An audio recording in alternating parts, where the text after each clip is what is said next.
Yes.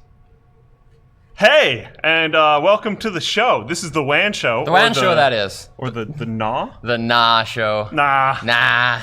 What, News and Analysis Weekly. News Analysis Weekly, baby. It actually totally works. Nah. It kind of does. That's a W. That wins. Yeah. All right. WAN show. Welcome to it. We're doing some news stuff. There's the GPP is no longer a thing news, which I'm sure every single person in the tech community is going to be talking about a lot. Boom! Because there's not a ton else going on. So, we'll take whatever we can. Feels like a win, too, but who actually knows? We're going to get into that. Also, T-Mobile and Sprint are trying to two become one again. Hug each other a little bit more than they did in the past, They tried it before. Yeah. They're trying again. Yeah. Also, DRAM price fixing. We've all kind of known. It's been kind of ridiculous for a while. It's weird how expensive this stuff is. It's weird when you're pricing out a computer and then you're like, whoa! That was unexpected. Anyways. I'm looking at the analytics lately. It's bad. It's bad. Yeah. That plus Facebook stuff. Yeah. All that and more on the Nah Show. On the Nah Show. I'm chomping at the bit here.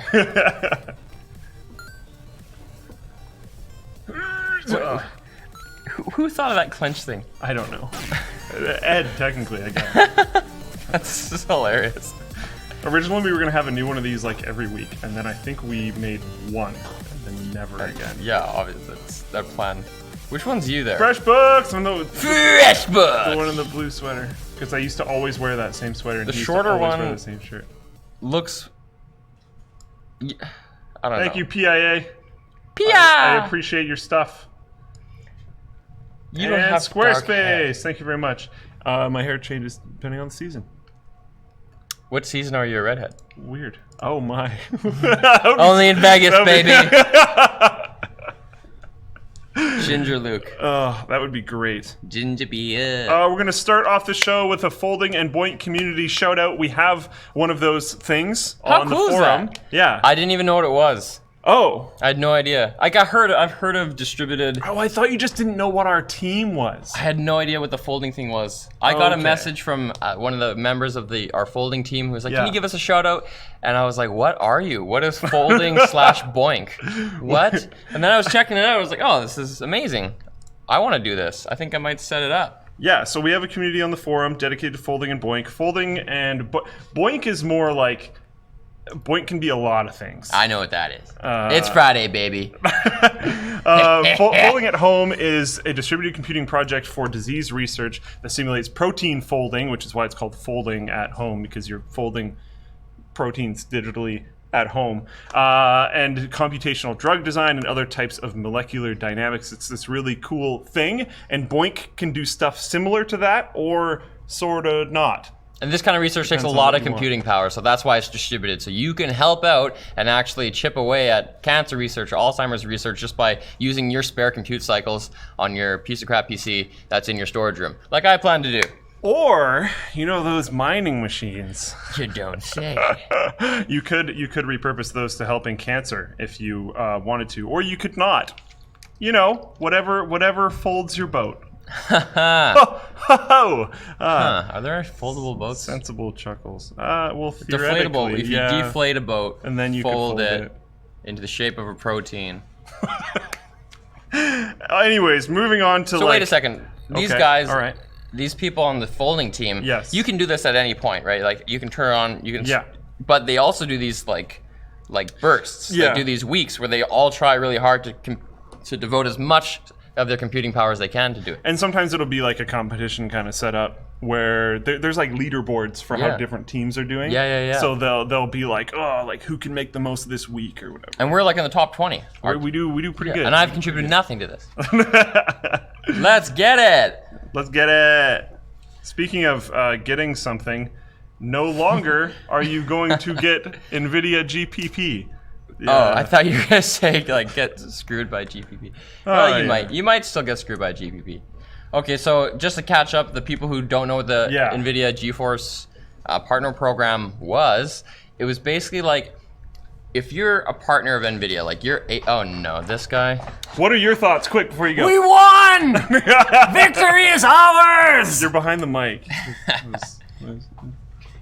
Congratulations are in order. We did win, but again, back to what it actually is, just in case you didn't know. Team effort! Yeah. The entire press got together and made this thing not a thing. Yeah. Go team! Have you read their? Oh, it's terrible. Yeah. It's terrible. Yeah. Anyways, he doesn't get to talk about it. We do. So continue. Ha ha ha. Let's say you are ASUS and you sign up for the NVIDIA GPP. If you wanted to sell an NVIDIA graphics card with your special like ROG branding, because you're ASUS, Yeah. you couldn't sell any other graphics cards with that branding. I don't think that it stipulates that like, hey, your existing branding, ROG, you've got to use that for NVIDIA. I think it's up to ASUS to decide what branding they use. In theory, they could have been like, you know what, NVIDIA?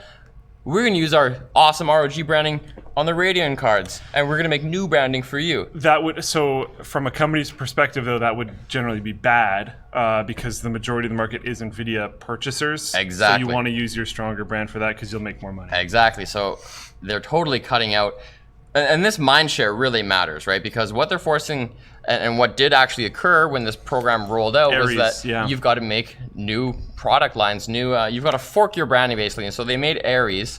This comes at a considerable expense, by the way. Oh yeah. They've got to branding, marketing. They've got to design it. They've got to iterate on that. Then they've got to actually print boxes, get these boxes on the shelves. And presumably at this point, these companies have already done all of that. So now that the partner program is canceled, everybody's wondering if Aries is going to continue to be a thing or if they're just going to switch back. Because on the one hand, they have the sunk costs. On the other hand, that brand means nothing to anybody yet. Yeah. So it's better to lean on your existing brand. What we don't know is if NVIDIA has remunerated these companies. Like, let's say ASUS sunk billions or millions on rebranding, or at least hundreds of thousands. Is NVIDIA, like, did the lawyers set up anything for this particular case where NVIDIA's going to be like, okay. So you guys probably didn't hear that. What happened?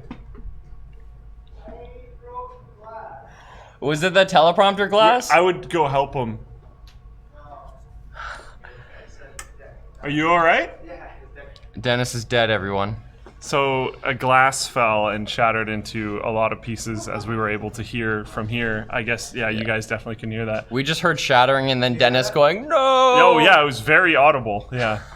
Anyways, sorry, we're going to continue here. But yeah, it's unclear at this time whether brands are going to survive. Not as in like whether ASUS will survive, but it's unclear whether or not Aries will survive, whether or not NVIDIA will be compensating these brands for the work that they did related to GPP.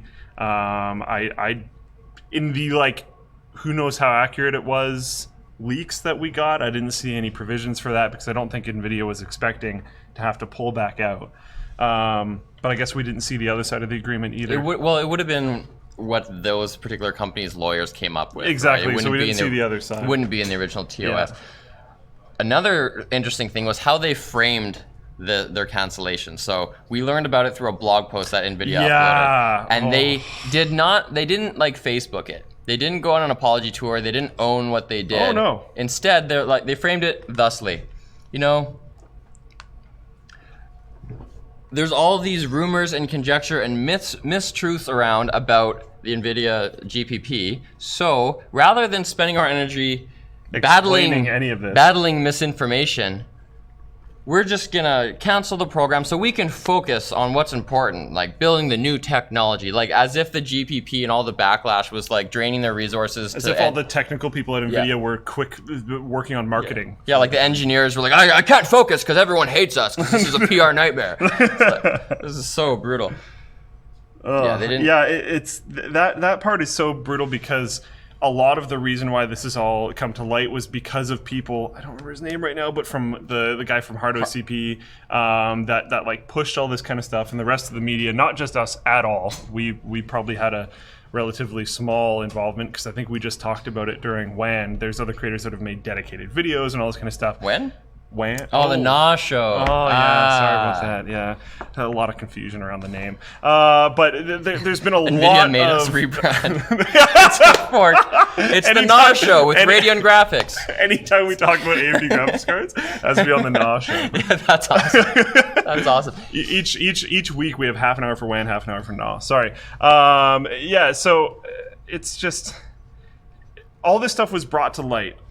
There was basically nothing from NVIDIA explaining what was going on. They're complaining at the beginning, all the rumors, conjecture, mistruths go far beyond its intent. Well, maybe better explain its intent. I know there was one post talking about it, but it was so whimsical and didn't properly go through what's actually happening. Yeah, it's total BS. They keep focusing on the fact that this is all about transparency for the consumer, so the consumer knows what they're buying. They know that they're getting an NVIDIA card, and that's the best thing you can get, and they want to make sure, and it's very obvious and transparent on the packaging, that that's what they're getting. If that's what it's about, then why even rely on these other brands like ROG? Why don't you just stipulate that they have a big fat green banner that says NVIDIA on it? If it's really just about obvious branding, they kind of do. Like I've heard a lot of complaints from new system builders. I've helped a lot of people get into building their computers, and one of my big things when I would help friends or family or whoever build a computer was always that I'll be there as like the guiding hand, but I want them to do it. I want them to pick the parts. I would want them to build the computer, but I could help them with anything and answer whatever questions, like, et cetera, et cetera. Eating snacks. Yeah, getting free pop because they would supply supplies for the. Is there going to be chips and pop? Then I'm in. My hands will be too crummy to help you. There's one buddy of mine that I've built 2 computers for, and every time we do, he brings a case of vanilla Coke. I like this deal. It's worked out quite well. But I've never had a single person be like, I don't understand. I'm buying ROG. Why is it a AMD thing or whatever? Like, I've never had that confusion. Everyone seems to get it. So all this hubbub over that seems unlikely. It feels like they just wanted to muscle them out of the good brands. Yeah, exactly. They know that their market position is such that they're going to be the ones awarded the ROG, the incumbent existing branding, and that AMD is going to be the one suffering under the new branding. So, nice try, NVIDIA. Yeah, some Evan33 is spamming contrast in the chat so much that I'm super surprised that he's not banned from the chat by the bot yet. I don't know if he's talking about contrast in terms of like what this picture looks like, or if he's talking about between the boxes. But in my experience, this probably isn't even what he's talking about. But in my experience, it's pretty easy to differentiate between which one is an NVIDIA card and which one is an AMD card. No, he's definitely talking about the visuals of this. This video feed, but we don't care. Yeah, man, we're gonna make it about graphics cards. It's intentional, dude. This is the new style. Yeah. Low or high contrast or whatever, the opposite of whatever you're complaining about. That's what we want. We don't understand it, but whatever. So yeah, I'm not like, and I know that a lot of people at NVIDIA, and I'm sure they're paying attention to a lot of the press stuff around this, so they might see this section of the show at some point in time. Guys, you got to figure out your public communication. You make great graphics cards, you have the market share, the giant market share. I know you're very happy about that, but people are kind of pissed off. And I know it's very easy for the community, and I know you guys know this, it's very easy for the community to go after the company that has the lion's market share. The lion's share of the market. It's very easy for that to happen, and that's definitely a non-insignificant amount of what's going on. But especially around GPP, the communication was bad. You have to understand that communication was bad, and this didn't help. With everyone needing to dive in and dig and glean and fight for every little tiny bit of information that they could, and for you to come back at it by saying, oh yeah, there's so many rumors, conjecture, mistruths are going around everywhere. Clarify better. That's on you, man. And I know like it got leaked or whatever, and that sucks as a company. I completely understand that. That's super frustrating. But at that point in time, throwing at other people for that is not going to help you. To try to win everyone else onto your side, you need to be open to the community and try to explain what was going on in a not so whimsical and we're just fairies on the breeze kind of way, because that's obviously not what's going on. Give me your opinion on this part. A lot of people think that them canceling the program doesn't really amount to much because the damage is already done. There's sunk costs. There's these new brands. We'll have to see. There could be back alley, or what do you call them? Back alley deals, back end deals, back end. These deals could continue to exist right now, just not publicly. You could even name it something else, whatever. Yeah. Because a lot of these big players, they sign these agreements, so they might just carry forward with them. Yeah, we'll have to see how it goes. we'll have to pay close attention to Ares, I guess, specifically. See what ASUS does with that. Maybe see how ASUS communicates around it. I just, yeah. This line of communication was very, in my opinion, sassy. Seriously though, it was sassy, and it was not what. Are you talking about their blog post, the cancellation blog post? Yeah. A little sassy. Yeah, and it's like, yes, the community wanted GPP to be pulled, but I think even more than that, at the core, I think people wanted to know what the heck was going on, and I don't think anyone got that, because now it's just gone, and we still don't even really know what it actually was, what the actual rules were. We're being told that everything that we knew was rumors, conjecture, mistruths. So we didn't know anything then? So what's the truth? We still don't know. They're saying oh, it was just to make things more clear. Okay, but we need more we have someone showing us basically a contract in very clear terms, and then you're being everyone's just supposed to be happy. Doesn't work. By the way, Thank you, Ivan. That in no way makes it more clear for everybody. That makes it way, way, way harder to buy a graphics card. If I rock up and there's okay, there's gaming, there's Aorus, there's ROG, there's all that times 2 for each different one. That's way harder. That's way harder. To figure out the tier of the graphics card, I guess?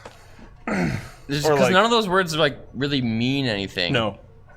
Yeah. It'd be way better if I think it'd be a better business case for them just to say, hey, a giant banner that says NVIDIA GTX 1070. Well, okay. That's what people want, right?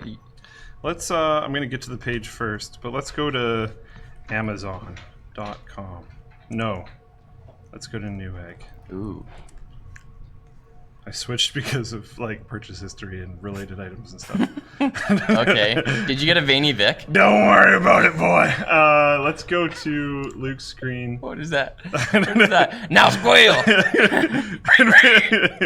Okay, NVIDIA search.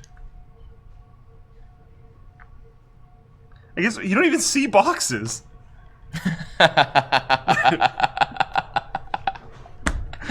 Well, I mean, the name already has... And everything has GeForce in it.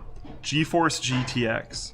The branding is there. So that's the text equivalent of the put the banner. Because that's right at the beginning of all of them. Well, that's another point as to why this GPP didn't even need to exist, because it's already in the name. So I don't buy this whole transparency angle. Yeah. I don't buy it. I wish they would just own it. Hey, we tried to make a lot of money. We tried to make more money. We got caught. It wasn't... You could even be we thought this was a good idea. Clearly everyone didn't. We're gonna bet. Yeah. I would buy that more. That's the way companies do that. Yeah. You should have shut down all your stores for an afternoon and had some kind of training for all your employees. That's how you signal to the populace that you care. Man, okay. Anyways, I think we've beat this topic down and left it in a ditch, so we can move on to the T-Mobile/Sprint merger. So you know more about this than I do, but they've tried to do this before. I know nothing of this. I know. Was it the FTC that blocked it in the past? Yeah, this is all FTC stuff. So I believe the FTC was we think there's room for 4 players, so no. Yes, that's correct. Yeah. So that would have been under the Obama administration. Okay. And they thought, okay, the market in the US could support 4 major cellular provider services or companies. So they thought more is better, so it's more competition. So we're not going to let you guys merge. That was then. Things have changed. Not only is it just a change of administration, and they think that the Trump administration will be more favorable to this merger, a lot of it has to do with 5G, actually. And the U.S. and the administration is very serious about 5G. Yeah, remember that it was Trump, I don't know if I want to say unilaterally, but he did that little signature. We should have one more G. He did that little signature thingy to say that Broadcom and Qualcomm shouldn't merge, right? And the rationale for that was Qualcomm is instrumental in advancing 5G, and there's a big global race to be the country that pioneers 5G the most right now. And China and South Korea are winning, and the US wants to win because you get lots of benefits from pioneering the technology and the standards. Lots of job creation, IP. It was really good for the US to have developed 4G, and they want to keep that going. And I think that with this, the new merged company will have a greater ability to pioneer 5G.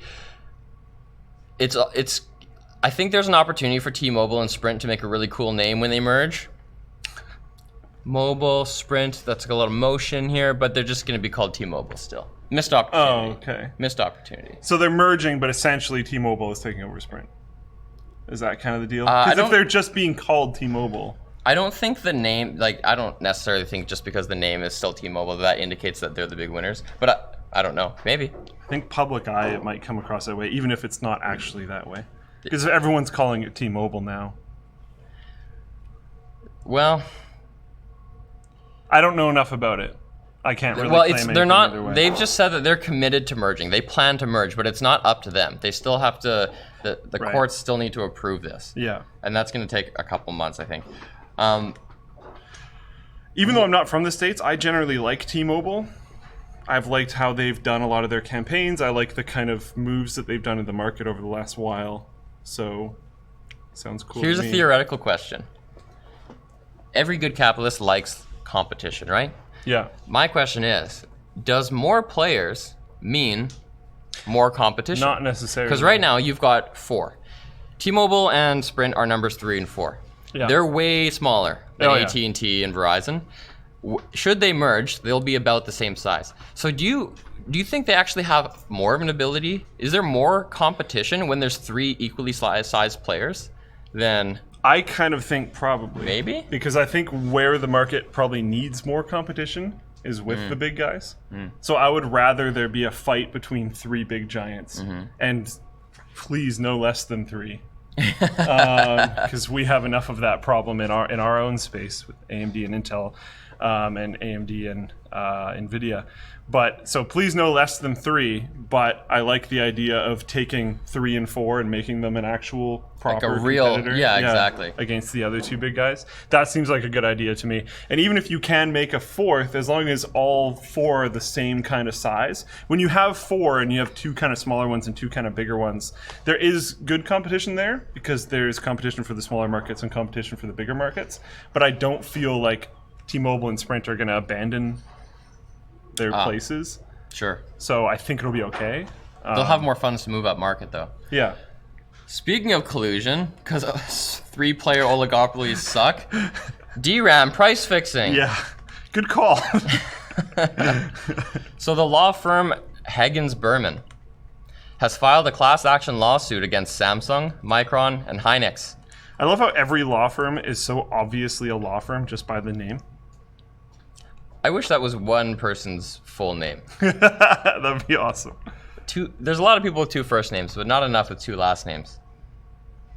So according to the firm's investigation, the 3 DRAM manufacturers conspired to limit the supply of DRAM chips between 2016 and 2017 with the purpose, of course, of inflating their prices. And we've all seen that happen. DRAM saw a 47% price increase during 2017, the largest jump ever in the last 30 years. And probably ever, because before 30 years ago, did they even have DRAM? They probably had A, B, and C RAM, but like... Oh, yeah. Not that's ancient stuff.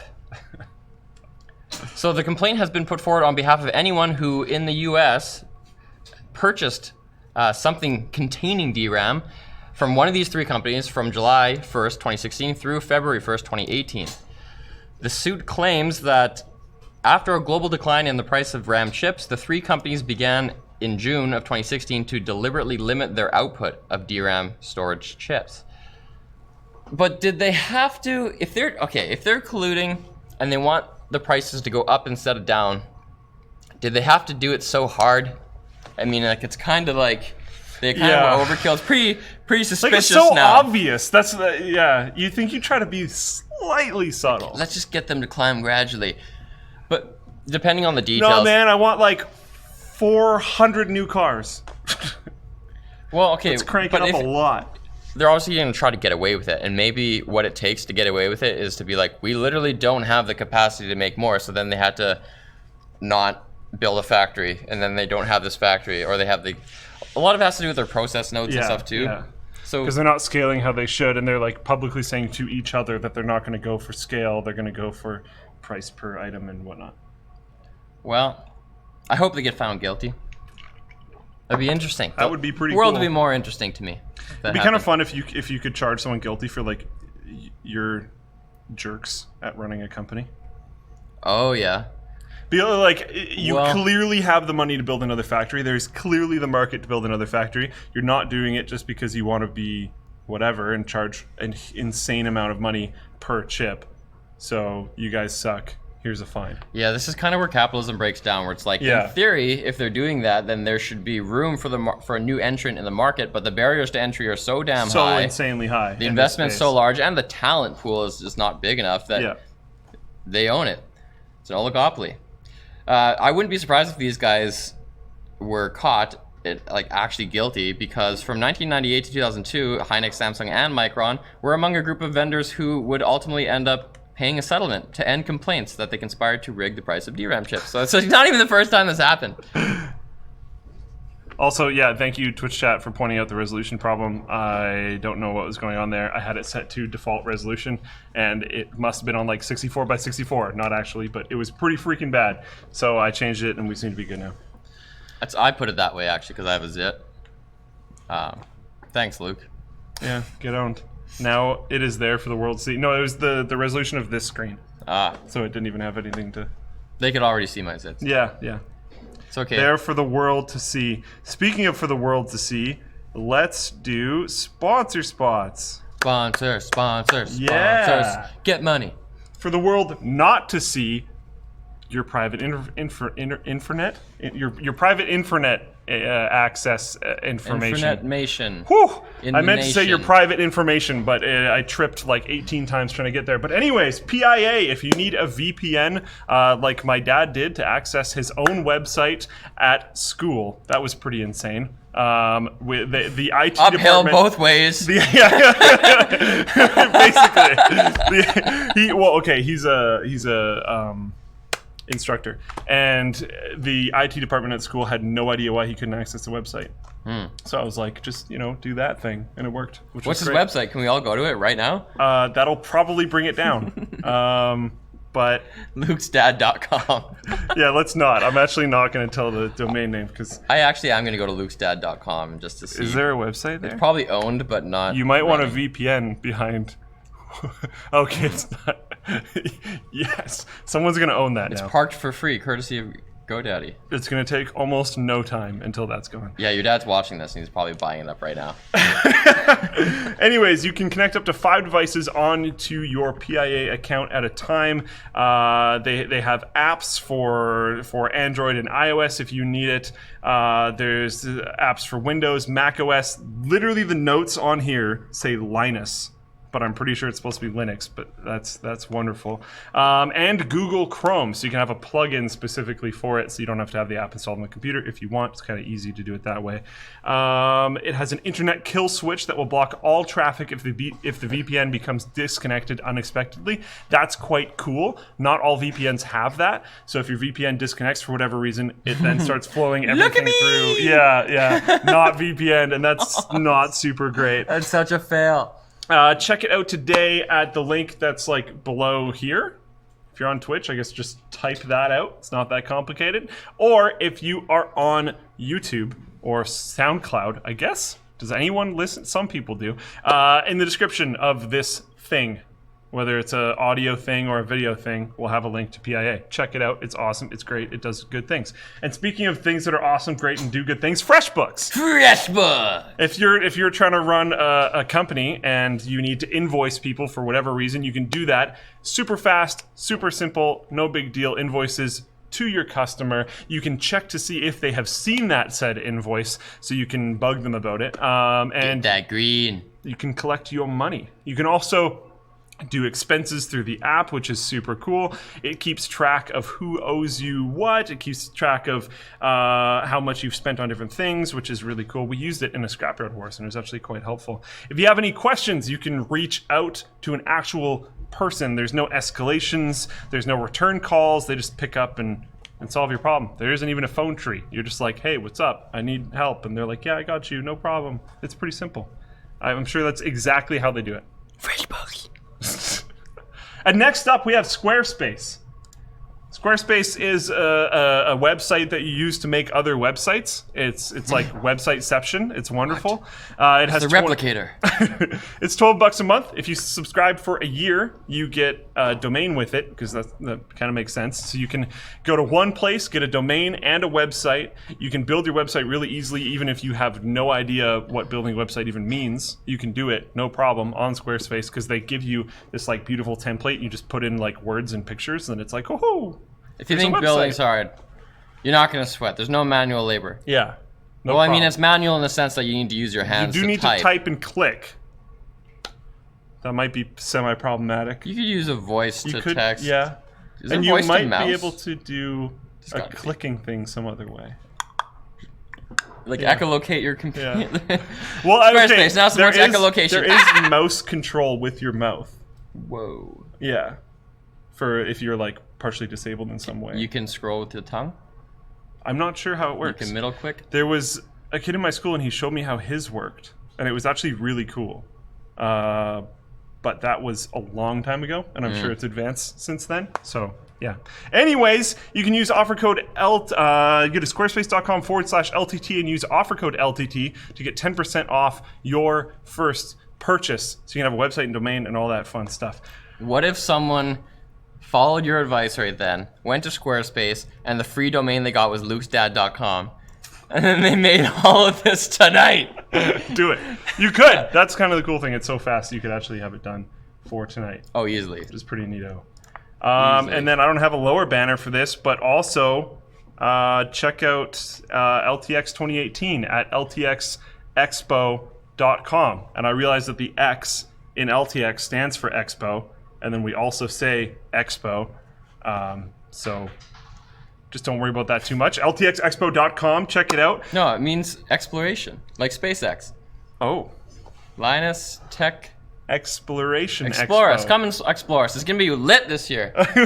I got some things up my sleeve. Oh, my. I'm just going to be there, I guess. It's going to be bonanza. Not too crazy. Also, check out Floatplane. That's like what I do and stuff. It's pretty cool. I like it. It's like neato and stuff. Floatplane. I'm going to get us logged in so we can see what's going on. Hold on. There we go. We have like creators. Oh, wrong one. We have creators on the platform and stuff, so you can check out Linus Tech Tips, who's apparently uploaded a whole bunch of videos, including keyboard history. Good job, by the way. Who did that one? Who did that one? I didn't call my video that. What is that?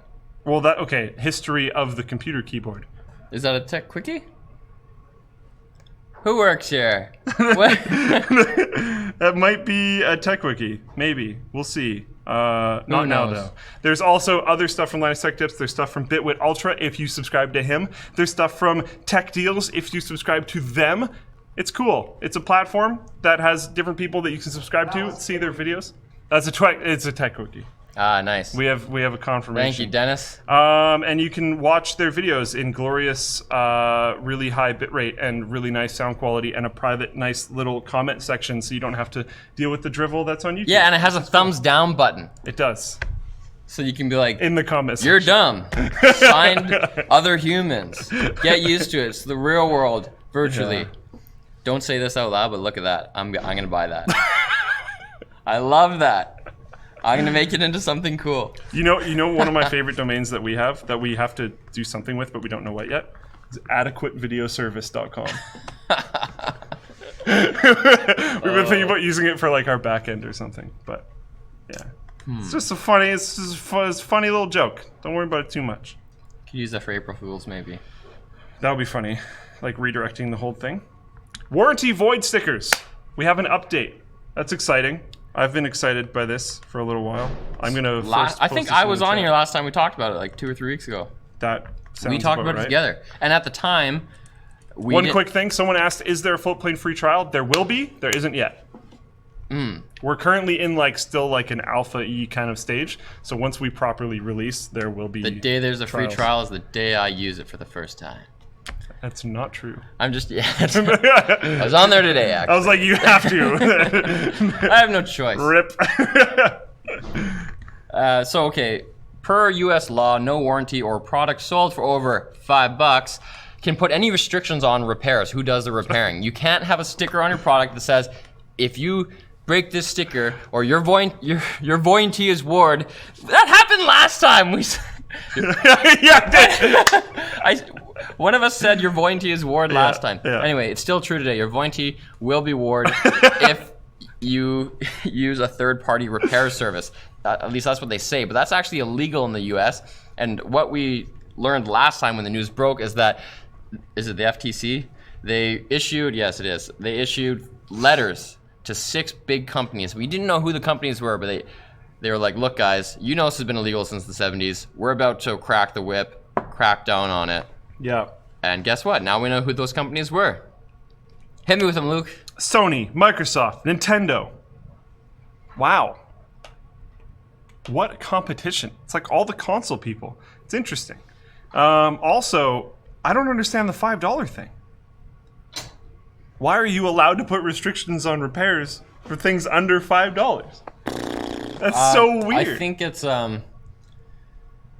probably a bundle, like this one sentence or clause that we're focused on in the context of this article is a part of a larger bundle, and to attribute that whole bundle to items that are cheaper than $5 would just be too much work, and it would probably like inhibit people from starting cheapy little businesses. Okay, sure. That's my speculation. Why not? It's just such a weird, like, what's even under $5 that you would take to a repair shop? Fidget spinner. Grease that puppy up. It just doesn't spin anymore. It's just a quarter. A quarter turns all I get. I just need some WD-40, but I don't want to spray it on myself. Don't worry about it. Hang it on a little hook. So, anyway. We got very specific. That's about it for that story, honestly. The companies have 30 days to revise. There's been, online you can see kind of a more generic version of the letter. But each company did receive a customized, tailored letter specifically outlining the offending product. So in the case of Microsoft, it was the Xbox consoles that had these stickers on them, and then it's not just about repairs. It also says something about third-party like accessories as well. Oh, interesting. Yes, it's Microsoft's actually in a pretty good spot for that, because while their Surface notebooks have like notoriously been terrifying to try to work on, because like the terracotta and like all this other kind of stuff, the Xbox One X. When you said terracotta, you're talking about that like is it called something terracotta else? Is like clay that's on like Italian roofs. No, what is that called? I don't know. I think it's Terra something. It has a weird name. What is it? Alcantara. Yes. There we go. Alcantara. Yeah. Thank you. Now the people in their cars screaming can stop. So, you ever been listening to a podcast while you're driving? You're just like, that's the wrong word. Yeah. Whoa. So is that what the soldiers are made out of? The like huge amount of terracotta army. Yeah. Yeah. Yes. So that's where I played too much Civ, apparently. Anyways, where am I going with this? The Xbox One X is actually kind of wonderfully easy to take apart and put back together. Terracotta, yeah. There it is. It's a type of earthenware. You got Learn your software, new things every day. Your bloatware, your wetware, your earthenware. Yeah. Your who knows where. All right. That's where this show is going. So yeah, this is good. I'm very happy about this. We'll have to see what actually comes of it. Hopefully it means that my Switch is still good to go, even though I have turned it into a purple thing instead of a black thing. So that's cool. Moving on. Is this your thing? What thing? This topic. No. Oh. Someone responded. Sort of, actually. Microsoft was an expert witness. No, don't read that part. What? It was like click on the forum link that came to us from Gemini J1 apostrophe 3. Oh man, this is long, and I can't share it on my screen because I'm logged into the thing. Well, let's just skip it. Are you a fan of this guy? Are you a fan of Not this person? particularly. Do you want to talk about that? We can. I'm not. I've read it, but I don't really know the guy. Okay, how about this? You know what? We're gonna go. Let's cruise right into Facebook. Sure. Yeah. There's 2 Facebook-ish things today. Number 1, at F8, which is their developer conference, which is happening right around now, they announced that they plan to create a clear history tool. So this feature will enable you to see the websites and apps that send Facebook information when you use them. It'll enable you to delete this information from your account and turn off Facebook's ability to store that information associated with your account going forward. They will still provide apps and websites with aggregated analytics. That's anonymized. And this tool won't be launching for a few months. They gotta build it and test it. And apparently they're sitting down having town hall meetings with security experts around the US and all that kind of stuff. Do you think this would be a cool tool that you would use? Do you even use Facebook? I have one. The only things I use you were on gonna it. say once. I have once. I've fully deleted my account like 4 times. Oh, you're one of those people. I also didn't create my original account. Did you make a Facebook status before each deletion? Be like, hey guys, I'm getting off Facebook. No. I just disappeared into the ether without telling anybody every single time. I didn't even create my original Facebook account. One of my friends, apparently, I guess, thank you, Jesse, by the way, the real name, created a Facebook account under my name and then gave me the login and was like, start using this. And I was like, okay. Hook everything up to it. Yeah, your data's gone. Goodbye. So I've never been a huge fan of it. Now I use it for the messenger portion because basically everyone's on there. So if you need to contact someone, it's usually... What an Android thing to do. Yeah, basically, yeah. I do the same thing. And then I use groups a little bit. I've got 2 groups on there that I'm fairly active in. What are they? One for sharing music, and one for talking about nerdy things with my high school friends. You care about music? Yeah. Huh. Talk about this later. Okay, yeah, sounds good. I can just invite you to the group. If oh, we're all plebs. He's above us. He can't. Yeah, he can't join the music sharing group. So yeah, I don't know. That's cool. There's been other stuff that's come out of W8, F8. F8 makes way more sense. Fate. Wow. That's fantastic. But apparently they're going to do a dating app. I don't think we talked about that last week. Oh, I haven't heard that. Facebook dating app. Yeah, let me just Google this live on the show. Dating app. Interesting. First met? No. Facebook dating looks a lot like Hinge. Facebook is taking on Tinder with new dating features. I wonder if they will cut off Tinder from their login with Facebook. No, they couldn't do that. Kind of doubt it. They couldn't do that. that. Yeah, that would Facebook is an integral part of Tinder. Yeah. So yeah, new dating app. Amid all of the crazy privacy stuff, they are directly planning on making a dating app. And it's interesting because they've straight up called out that it will not be designed around hookups at all. That's not for you to decide. Yeah, I know, but they're pushing it to not be that way. It will not ever connect you with a friend. Facebook friend? Yes. Okay. So part of the idea is that it pushes you to new people. That's cool. And it will like keep even the idea that you're on it away from your friends. Oh, interesting. So it's supposed to be private away from your friends that you're on this thing. Give us your data and we'll give you a date. Yeah. Yeah. And a big part of it is this section. They're talking about conversation starters. So they'll try to have like events that are happening around you, and they'll try to use groups and things that you're both interested in to try to come up with something for you guys to do that is hopefully interesting. Yeah, that's cool. One problem with the way particularly Tinder works is like, the first stage of Tinder is like, hey, you think I'm hot? I think you're hot, so we got that. So like, boom, that mystery solved. But then now you're just in an empty chat. And you're like, what do we talk about? Yeah. Where do you start? So that this actually might help with that a lot. I haven't been on the dating scene in a long time, but having something that's like, hey, we're both interested in this thing, but without having to go through the monotony of like reading through a basically resume. Giant profile. We need something cool. in the middle here. Yeah, right? that's an interesting idea. It's just kind of funny that they're bringing this up at the time while they're having all these privacy issues. But at the same time, despite all the privacy issues, basically no one's leaving Facebook. So it's probably fine. Related to that, because of the privacy things, Facebook is revisiting the possibility of having a subscription model. It would be an option. It's an option, okay? Okay. Just want to say this loud and clear. Facebook's not going to be like, hey, you want to keep your Facebook account? $5 a month. $50 a month. Ad-free, okay. It would be an ad-free subscription model, and I think it means you're going to be giving up a lot less data too. So they've looked into this in the past, and then internally, basically, everyone was like, I don't think that's going to work. So they didn't bother doing it. But now they think the climate has changed enough that enough people who are considering leaving Facebook because of data and ads might say, well, it's worth it to me to stay. If they get rid of ads and they don't scrape, I could be interested in this. See, I don't know. I might even use Facebook more. Really? This is really interesting to me because one of the questions here is like, would this spur more people to join? Hell no. In my opinion, no, not a chance. I don't think all it would do is retain existing customers. Yeah. I don't think there's going to be anyone who's like, whoa, what?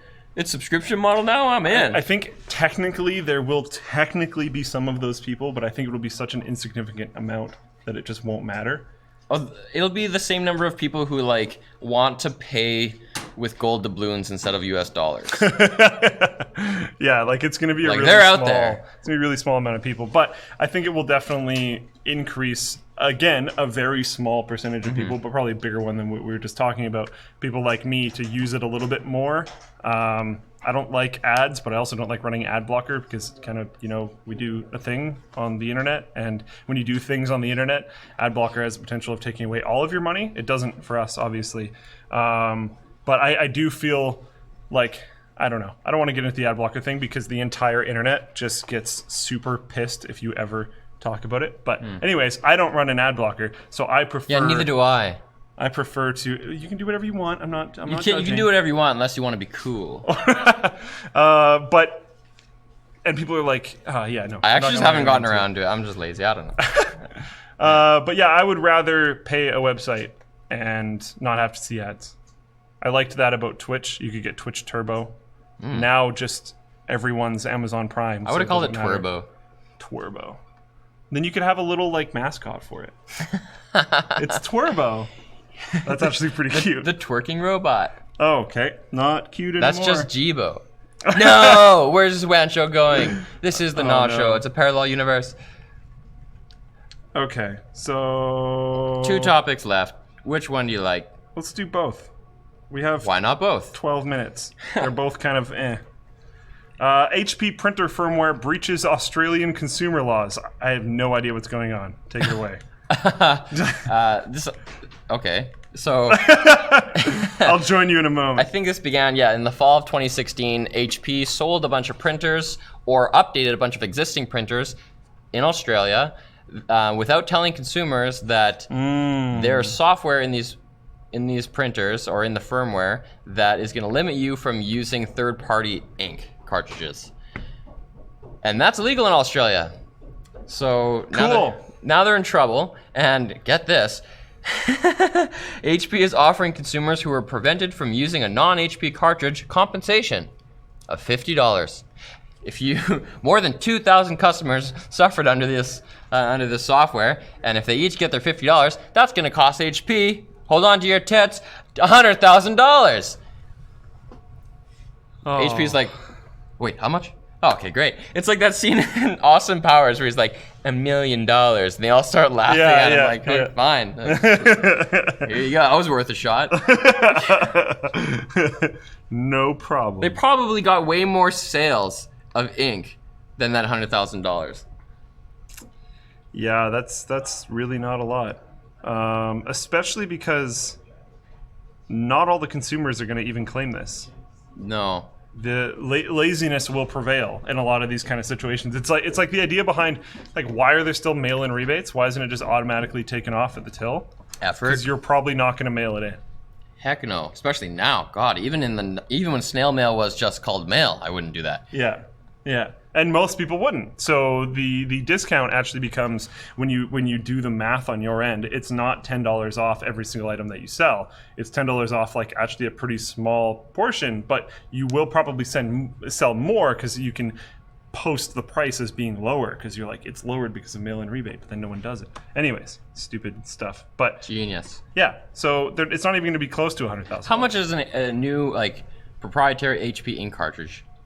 I don't know, a lot. $100? Let's. Woof. I think it really depends on. I wish I had the model number of the printer here. 2536. that's the thing. It really depends on what printer it is, because like this HP 61 thing, and like this one, but then like the LaserJet one's more. But they said ink cartridge, so it's not that. Okay. I don't know. It really depends on what cartridge it is. Well, all I was gonna say is even if like half the people affected just bought ink, then they've already paid for the whole scandal. So in Australia, about $60 a cartridge, apparently. 60 Australian. Yeah. That'll be like, I think it's stronger than Canadian peso, but like not as strong as the US. Someone just gave me the price per pallet. That's that's cool, but very exact of you. Not particularly helpful at the moment. One more topic. Yeah. Okay. Let's move on. Mining. It was hard, and now it's going to be harder. New Bitmain ASIC miners. Or easier, depending on how you approach it.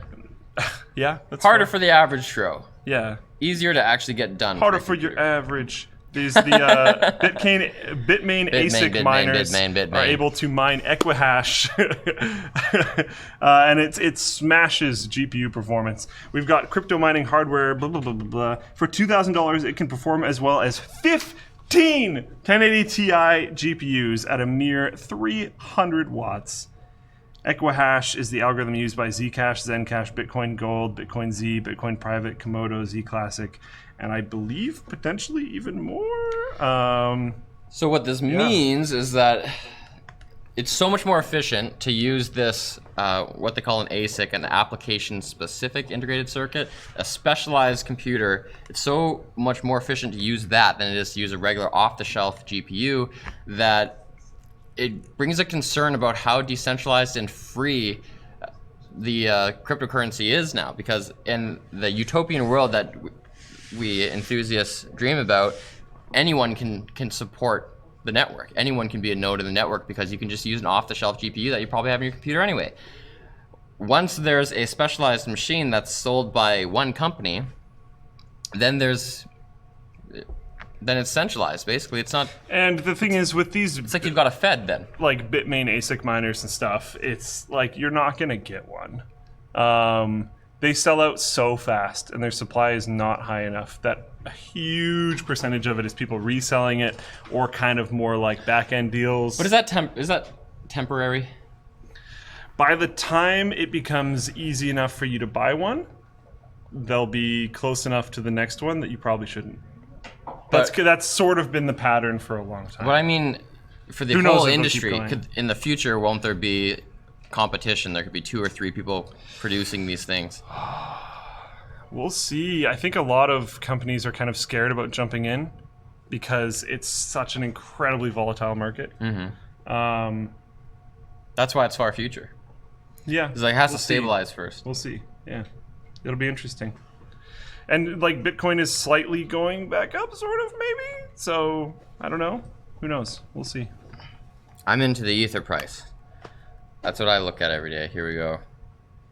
Damn, it's almost at 800 US again. Yes, it's almost at half of what it was. What does Jake feel about all this? There are other companies. Yeah. And they're just going to change the algorithms anyway. So. Yeah. That's what happened with the Kryptonite ASICs. They changed them like before it mattered. But most of the time, Bitmain has already been mining on these. No one can hear you. 3 to 4 months. Get in the show. Get in the show. So what he's saying is there is other companies, and like, yeah, I know we've talked about them on WAN show before. But there's a lot of, like, what he's saying is by the time these things hit market, even Bitmain has been mining on them themselves for a long time. So like, I don't know, the mining space is so it's very messy. You have to be like really into it to probably stay on top of the things. thing is though, like this algorithm Equihash was meant to, it was like designed to prevent centralization of the mining process, and there's been other cryptocurrencies that this happened to, and then after these ASICs come out, they just like alter the algorithm so that it kind of nullifies the lead that those ASICs give themselves. Yeah. So maybe right now people don't know if Equihash will do the same thing, and then GPUs will still be relevant, or if there's a fork. But either way, we won't know until the future. And speaking of the future, that's where you'll have to be to see the next WAN show, or to see any more of the WAN show, because we're gonna leave. Yes. Yeah. There's a parallel universe. There's a many worlds hypothesis here, where there's a WAN show and a NAW show. Yeah. Whoa. So if you want to see either one of those, come back here in 7 days minus 1 hour, and you'll be good to go. Well, probably not even the minus 1 hour. We were on time today. Yeah. 7 days minus like 20 minutes. Anyways, guys, goodbye. Play the intro. Oh no! Okay, we're good. Clench harder! Yeah. Okay, which one am I? This one. I'm the couch. Yes, perfect. I'm that little companion cube on the couch that Linus just put up his butt. Yay, Squarespace! Freshbooks! No private internet access. And you want to do it again? No, I thought I missed it. That's why I did it. Okay, there we go. Freshbooks. Thank you very much. We'll see you next time. /nah. /nah.